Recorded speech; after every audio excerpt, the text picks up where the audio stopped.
Top 5 motor na dapat mong bilhin mula sa mga sikat na brand dito sa bansa, ang The Big 5. May mga affordable price tag at sagana sa mga bagong features. Available na rin sa bansa at yan ang tatalakayin natin ngayon. Pero bago yun, syempre, kung bago ka pa lamang po dito sa aking channel, baka naman kaibigan, pwede mo makalik ang subscribe button pati na ang notification bell para naman ma-update kita palagi sa mga video na gagawin ko pa. Alright, simulan na natin to!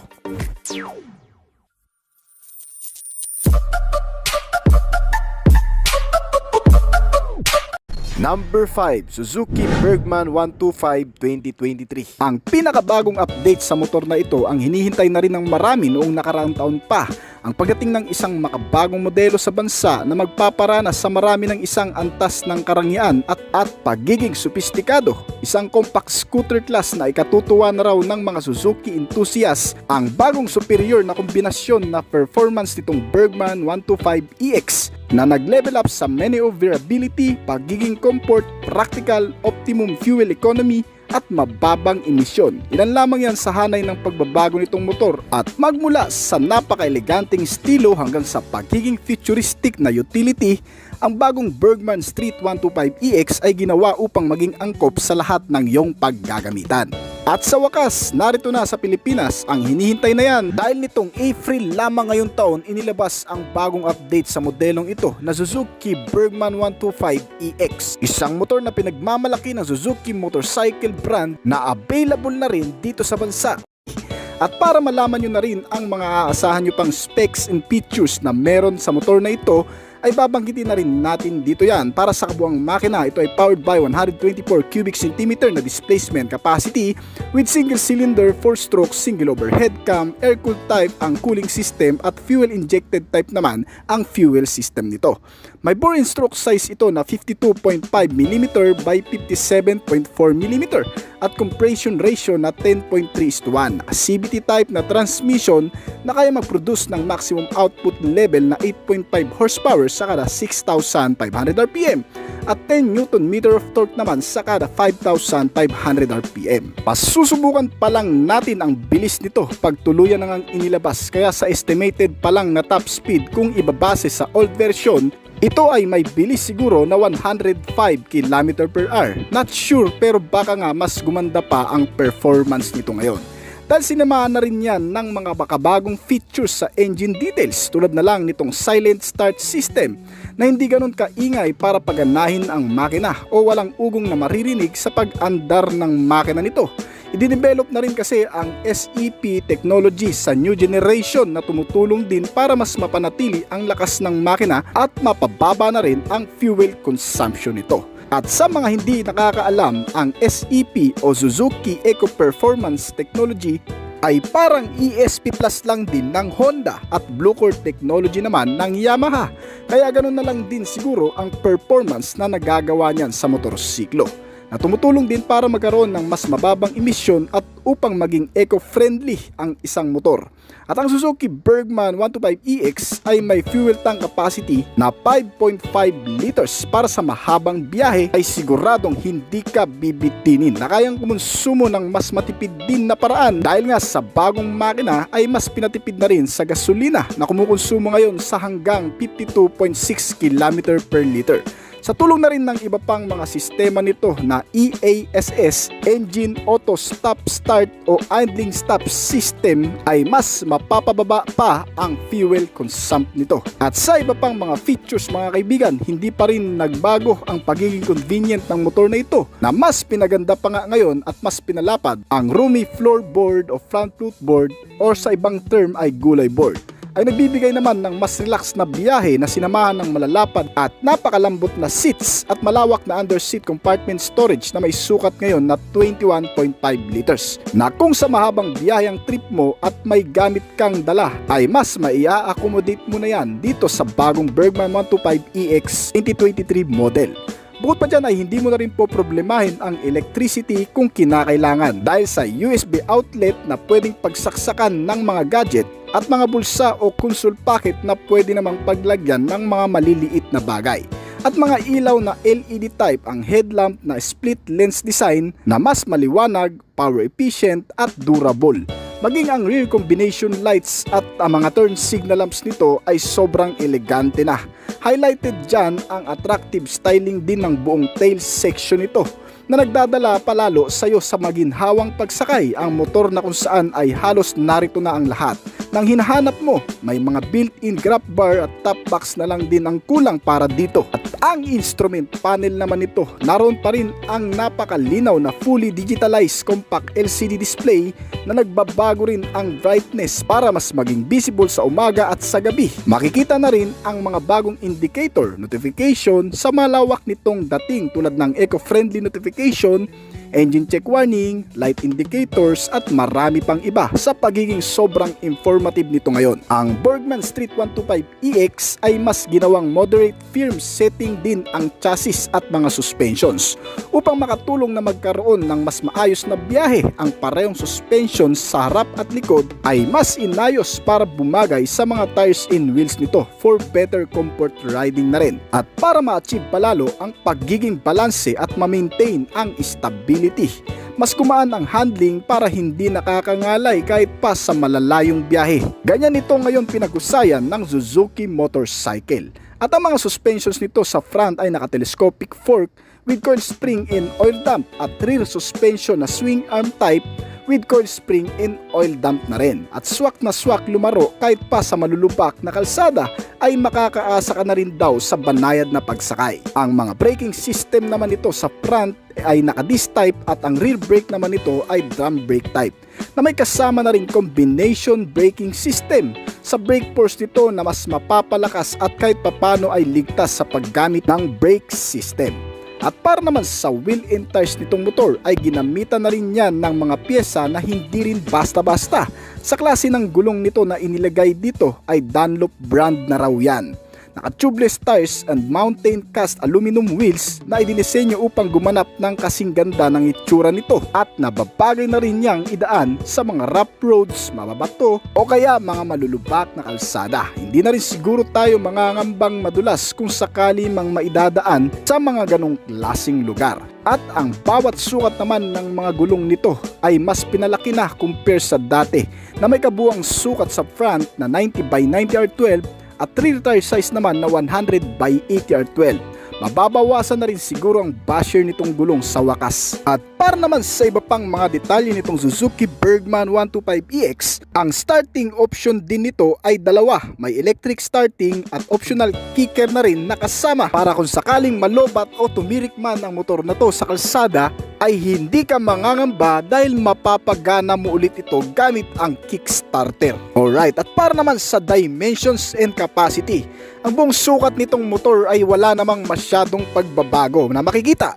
Sa mga external features design mga kaibigan ay halos katulad lang din ng old version nito.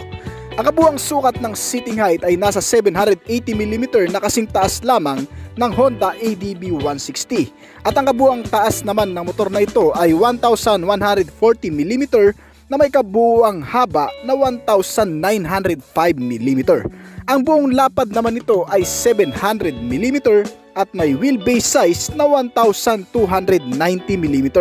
May ground clearance ito na 160mm na kahit papano sa matutubig na lugar ay makakaangat ka rin na hindi basta-bastang mapapasukan ang makina ng tubig nito. Ang kabuuang bigat nitong motorsiklo ay 112kg.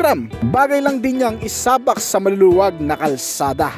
Kaya ano pa nga bang masasabi mo sa bagong update nitong Suzuki Bergman 125EX? Pwede mong i-comment sa ibaba mamaya ang opinion mo. At sa kasalukuyan, ang kabuuang presyo nito ay may estimated price na 85,000 hanggang sa 90,000 pesos dito sa bansa. Number 4. TBS Ntorq 125 2023. Ang motorcycle market Philippines kamakailan lang ay napasailalim ng Indian invasion sa paglabas ng mga motorsiklo ng TVS Motors, ang ikatlo sa pinakamalaking manufacturer ng motorsiklo sa bansang India. na nakilala hindi lamang sa paggawa ng mga dekalidad na motorsiklo maging sa mga 3-wheeler motorcycle, bus at truck ay kilala rin ang kumpanyang ito. At dito sa bansa, sa paglipas ng maraming taon na kung saan ang motorsiklo na ang naghahari sa daan ngayon, ay unti-unti na ring dinadala ang mga pambatong motor mula Indian manufacturer na TVS Motors, na ipinakilala na rin sa mga Pilipinong riders magmula sa sports bike, big bike category, underbone, mga 3-wheelers at ilan pa sa mga motorsiklo na kalaunan ay nagmamanifest na rin sa bansa. Gaya na lamang nitong kalalabas lang na scooter bike ng TVS na N-Torque 125. Isang motorsiklong scooter na siguradong makasusulit ka sa pang-araw-araw na gamit mo. Di gaya ng marami, ang motor na ito ay bibihira lang bihisa ng bagong pagkakakilanlan dahil na rin sa mas nagugustuhan ng tao kaya matagal pinapalitan.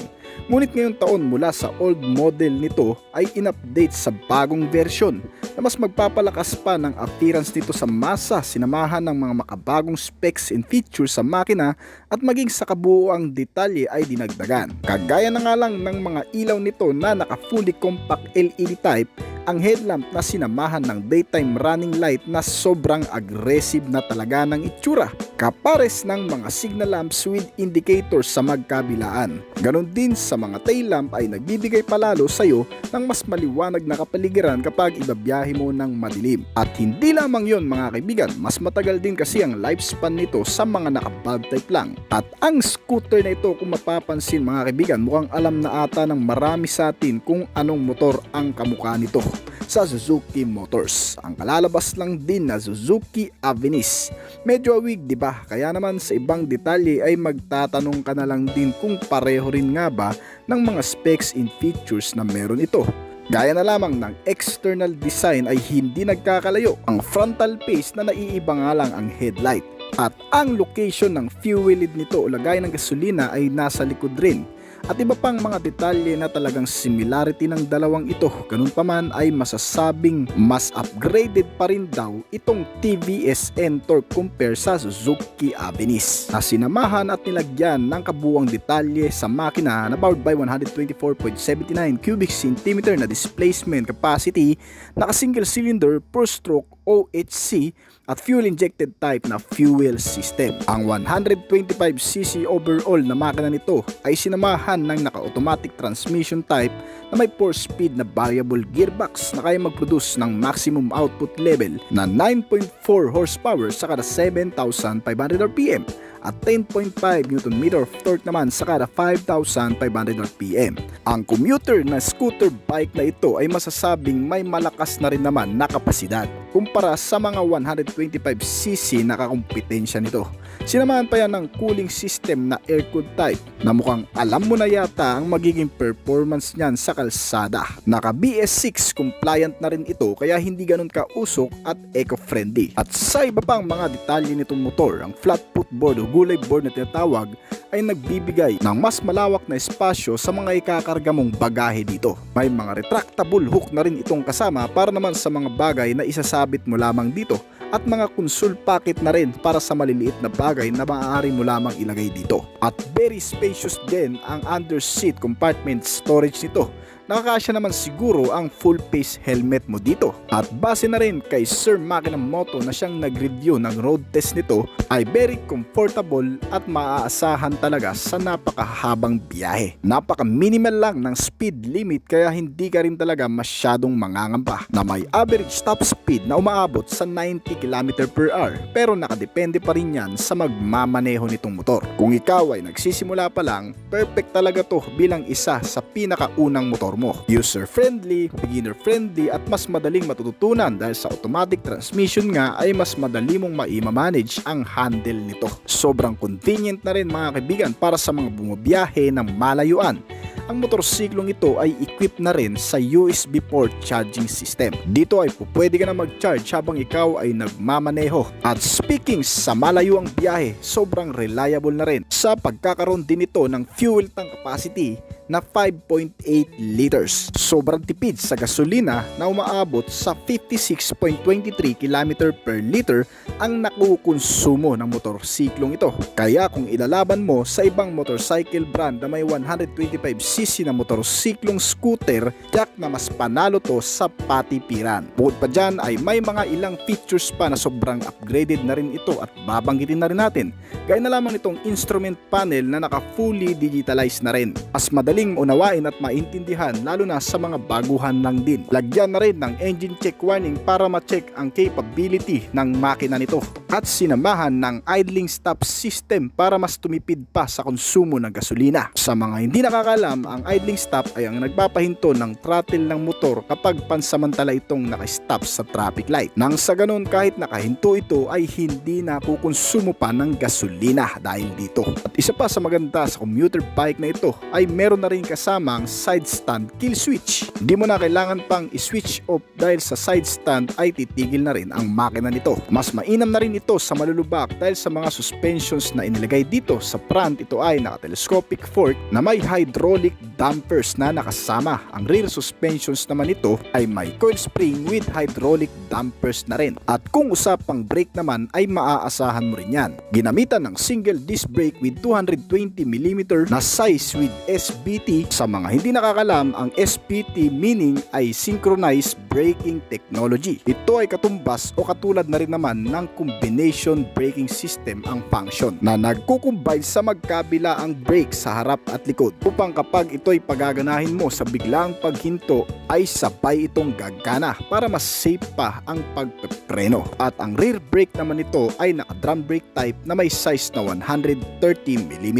Di ka na rin talo sa bangkingan yan o sa malulubak man kung maidadaan dahil sa makakapal na gulong na inilagay na sobrang bagay lang din sa motor na ito. Naka-tubeless ang tires at alloy wheels naman ang mags nito na may kabuang sukat sa front na 100 by 80R12 at rear tire size na 110 by 80R12. Pwede mo nang ayain si tropa, mga kabarkada at kaibigan kung magkakaroon ka man nito. Isang comfortable motorcycle, scooter na magagamit sa pang-araw-araw, service kung sa city ride at long ride ay pwede rin talaga. Ay nilabas na ng TVS Motorcycle brand dito sa bansa. At available rin ang motor sa iba't ibang klaseng kulay yung magugustuhan. At sa kasalukuyan ay nagkakahalaga lamang ang kabuuang presyo nito na umaabot sa 84,346 pesos dito sa bansa.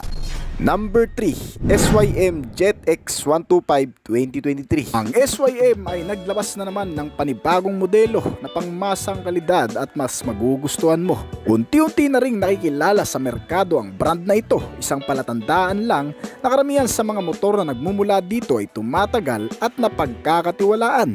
Isang Taiwanese motorcycle manufacturer brand na nagpakilala sa bansa ng kaaya-ayang kalidad ng mga klase ng motorsiklo sa murang halaga lang. Sa pamamagitan ng distributor na Mitsubishi Philippines ay unti-unti ring naipalaganap ang mga motorsiklong gawa sa SYM. Gaya na lamang ng SYM BF3i na isang underbone type na klase at ang kalalabas lang din na SYM ZX 150. Isang maxi scooter naman. Ang mga motorsiklong ito na nagpapatunay na hindi lahat ng maganda at kalidad ay nagmumula lamang sa Japan, kundi pati sa iba pang bansa gaya na lamang nitong Taiwanese brand na SYM. Bukod kasi sa pangmasang kalidad at halaga ng mga motor na inaalok nito, ito rin ay talagang may sinabi sa lahat ng aspetong pang-pisikal o pang-internal na specs and features nito. Gaya na lamang ng isa pang motor na mula dito at kalalabas lang din, ang SYM Jet 4RX 125 2023 model na topic natin ngayon. Isang motor na nagpapahalaga sa oras at kagipitan ng bawat isa dahil sa angking lakas at katangian at may presyo na abot kaya lang at may sinabi talaga at handang makipagsabayan din sa ilang brand competitor gaya ng Honda Click 125, Yamaha Mio Gravis 125 at Suzuki Bergman 125 at marami pang iba mga kaibigan na motorsiklo na kagaya nito. Ang scooter na ito na Jet 4RX 125 ay isang classic SYM model na pang-commuter at nabihisan ng malasporte na katangian at disenyong panlabas na may affordable price tag at nag-aalok ng mas advanced na katangian nito. Inilabas ito sa bansa ngayong taon lamang sa dalawang klaseng kulay, ang red color at ang black color nito, at meron ding inilabas kalaunan na special edition na white color naman.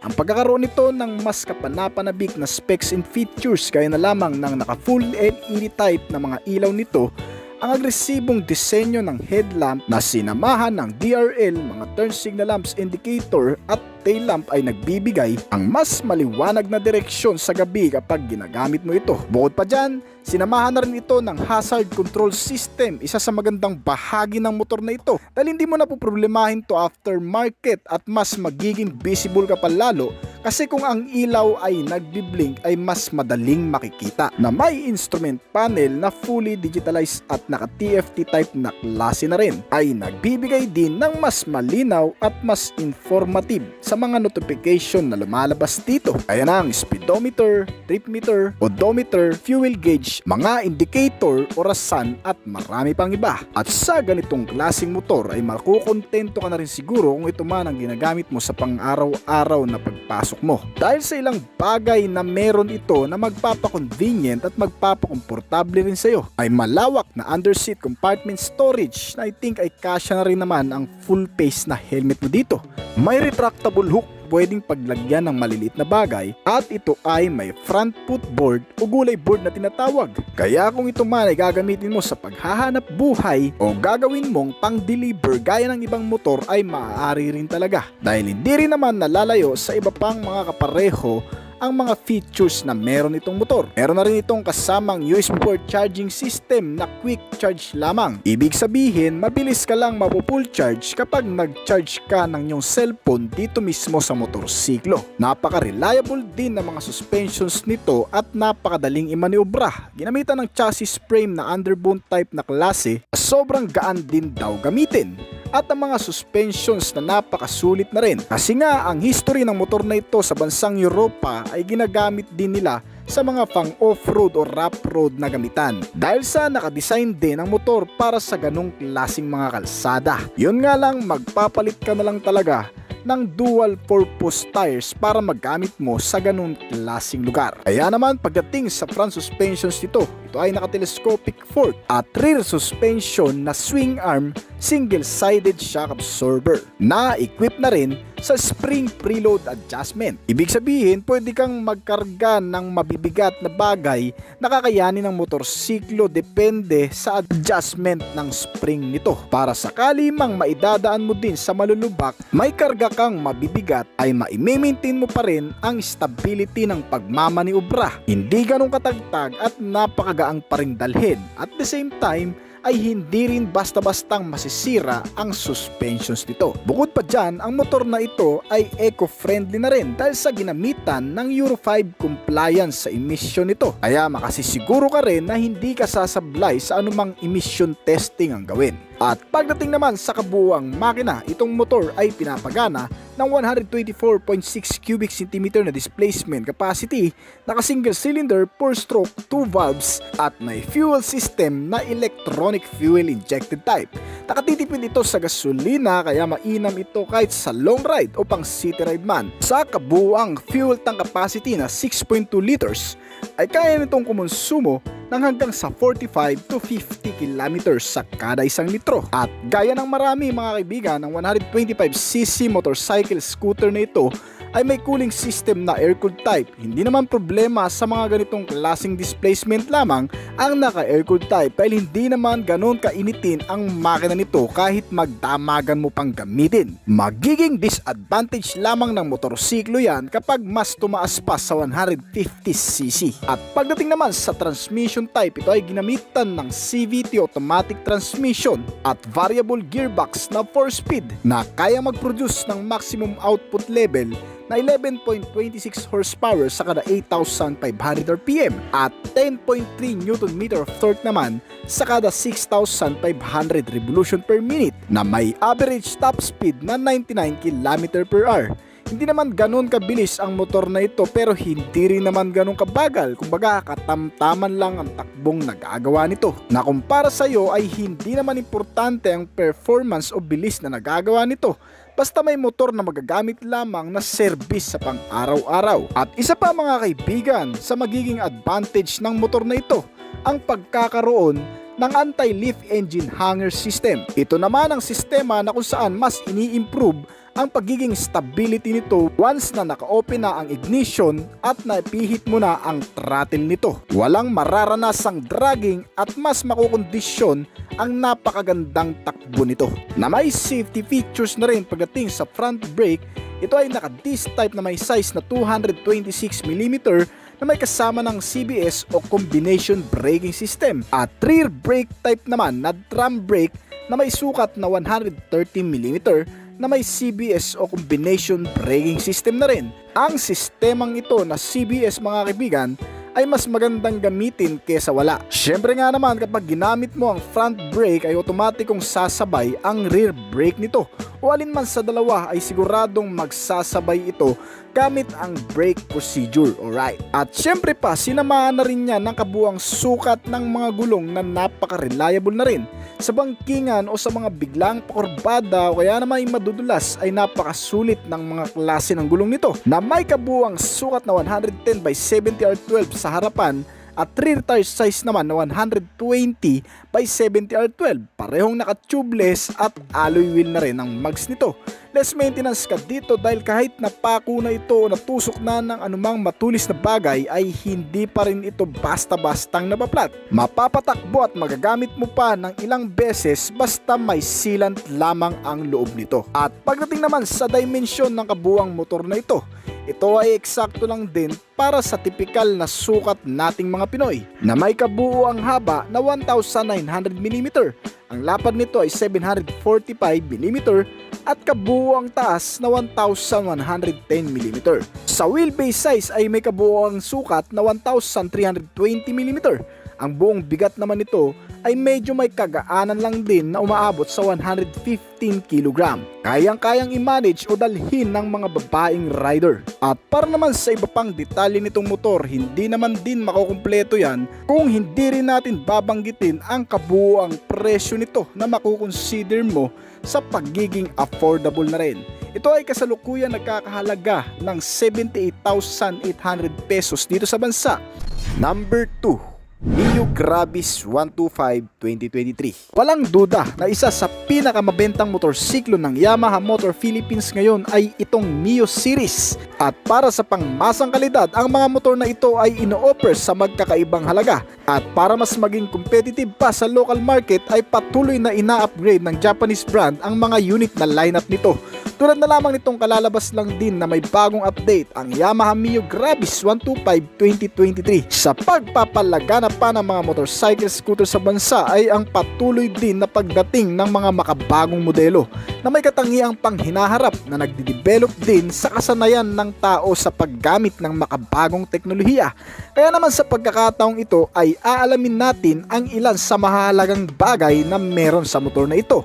Ang Yamaha Mio Gravis 125 na isa sa pinakahinahangaan din pagdating sa pagiging malakas, gwapo at futuristic na katangian nito. Sa makabagong forma at estilo nito ngayon ay may kaakit-akit na youthful design na nagbibigay ng malawak na imahinasyon sa kung gaano kaganda at kaagresibo ng motor na ito.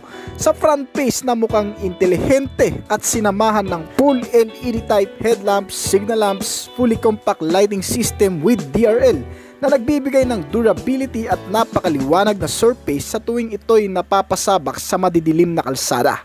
Iba-iba man tayo ng taste mga kaibigan pero mapapawaw ka na rin talaga sa ganda ng forma nito ngayon na nababagay sa futuristic na katangian. Samahan pa yan ng 3D emblem logo na Mio Gravis sa buong body fairings at ilan sa mga graphic decals design at texture ng color combination ay bumagay din talaga sa buong hubog ng itsura nito ngayon at ang napakaangas na digital instrument panel na nag-o-offer ng accurate information, user-friendly at very reliable.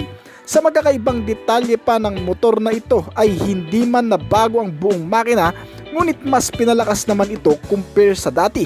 sa pagkakaroon ng 125 cubic centimeter na displacement capacity, naka single cylinder, 4-stroke single overhead cam, 2 valves na engine at air-cooled type na cooling system. At nadagdagan din ito ng SMG na bagong sistema o tinatawag na Smart Motor Generator. Nagpapatahimik ng takbo at nagpapawala na rin ng dragging sa makina. At para naman sa mas malakas na arangkada at matipid na konsumo ng gasolina ay hindi rin nawala ang Blue Core technology na sinamahan ng naka-fuel injected type na fuel system. Sa ngayon ay mas tumipid pa daw ang konsumo nito.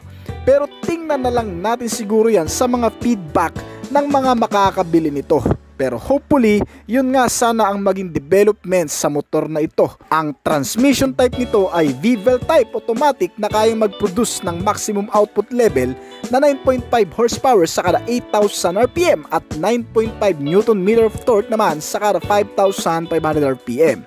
Malakas na arangkada sa pinalakas na makina na ngayon ay kayang bumirit ng hanggang sa 110 km/h at mayroong kaunting pagbabago sa starting nito. Nawala kasi ang kickstarter na optional sana pang starting procedure. Pero ayos lang din naman siguro dahil may battery voltmeter din naman ito. At sa iba pang mga features mga kaibigan, ang motor na ito ay very accessible sa maraming bagay. Meron na itong Y-Connect system para mamonitor ang lahat ng aktibidad, mga maintenance recommendation at iba pa. Kasama rin dyan ang mga indicator na naidagdag sa sistema nitong motor na makikita na mismo dito sa instrument panel kung may mga mensahe o tawag na marireceive ang phone mo using this Y-Connect system na applicable lang sa Yamaha motorcycle.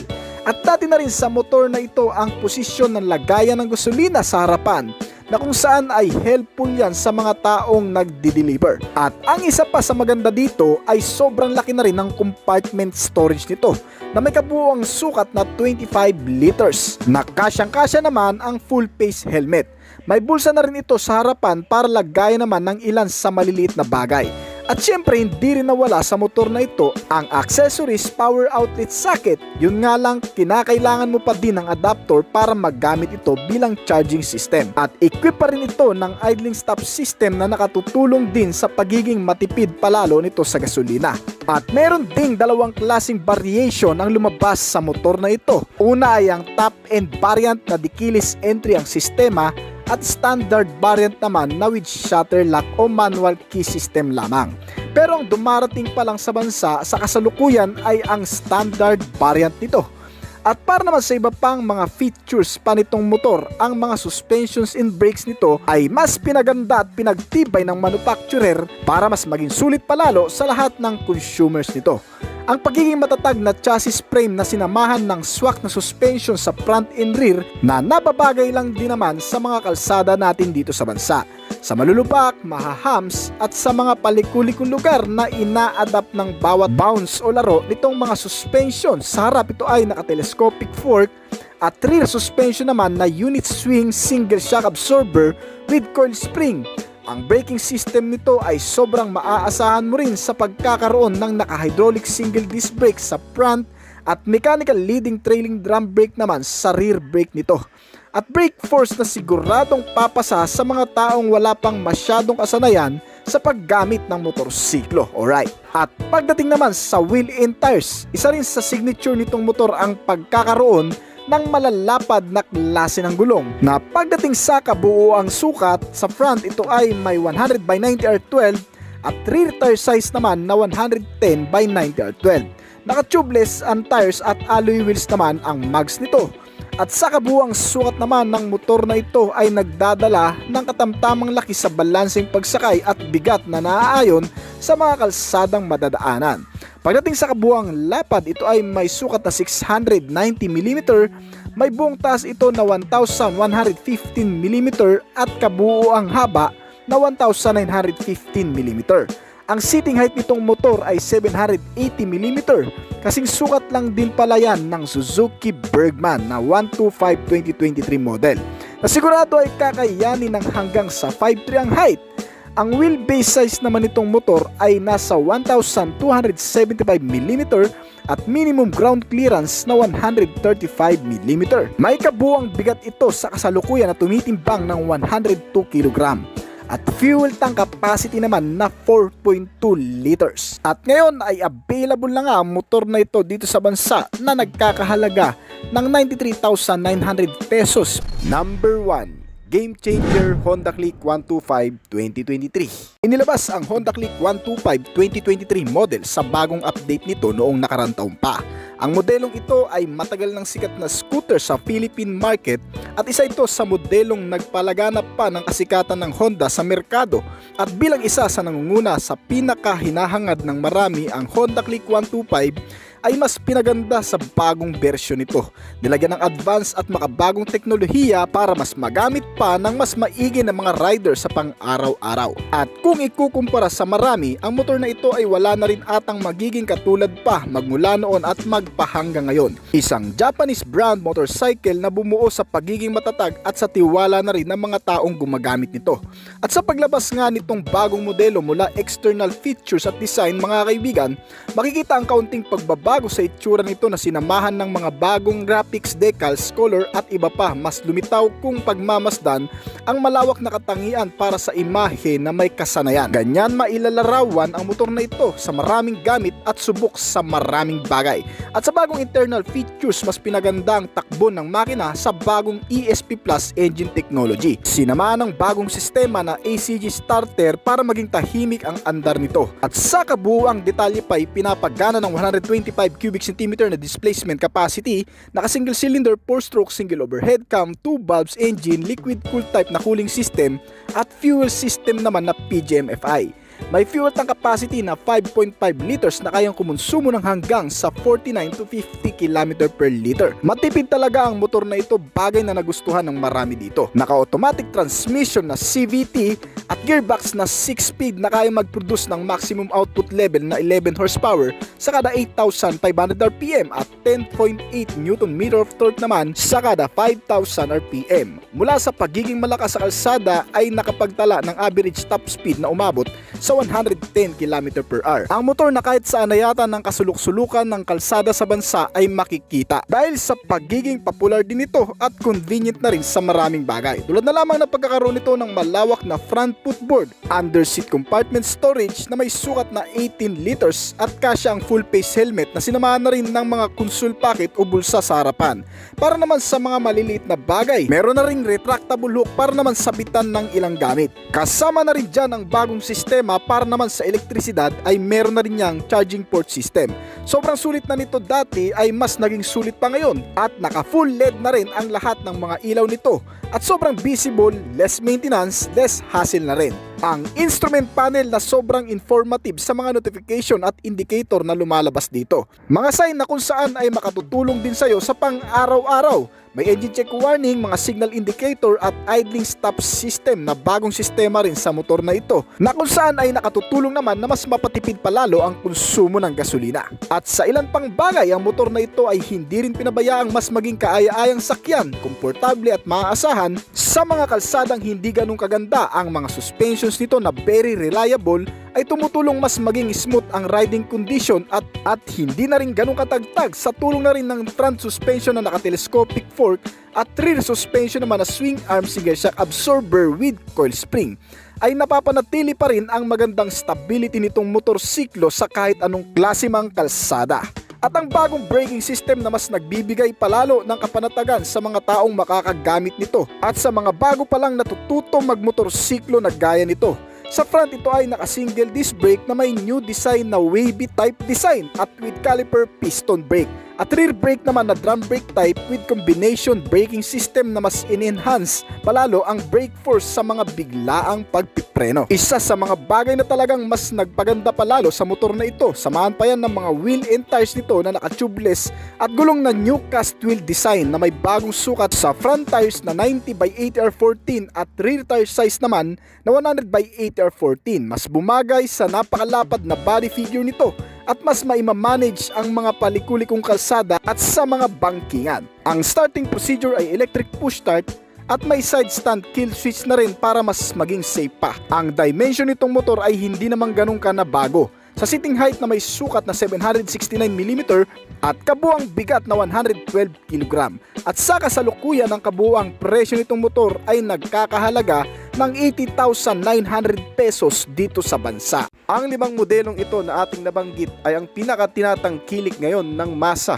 pagdating sa pagiging affordable, durable, quality assurance at reliable. So hanggang dito na lamang po siguro ang ating video. Kung alin man sa mga ito ang nagustuhan mo ay pwede mong i-comment yan sa ibaba ng video na ito. Pero bago po tayo magtapos ay nais ko po munang magpasalamat sa mga patuloy na sumusuporta at tumatangkilik at nag-aabang palagi sa mga video na ina-upload natin dito sa ating channel. Maraming salamat po at shoutout po sa inyo guys. Ngayon kung bago ka pa lamang po dito sa ating channel, baka naman kaibigan po nyo maklik ang subscribe button pati na notification bell para naman update palagi sa mga video na gagawin ko pa. This is Obis Collection. Thank you.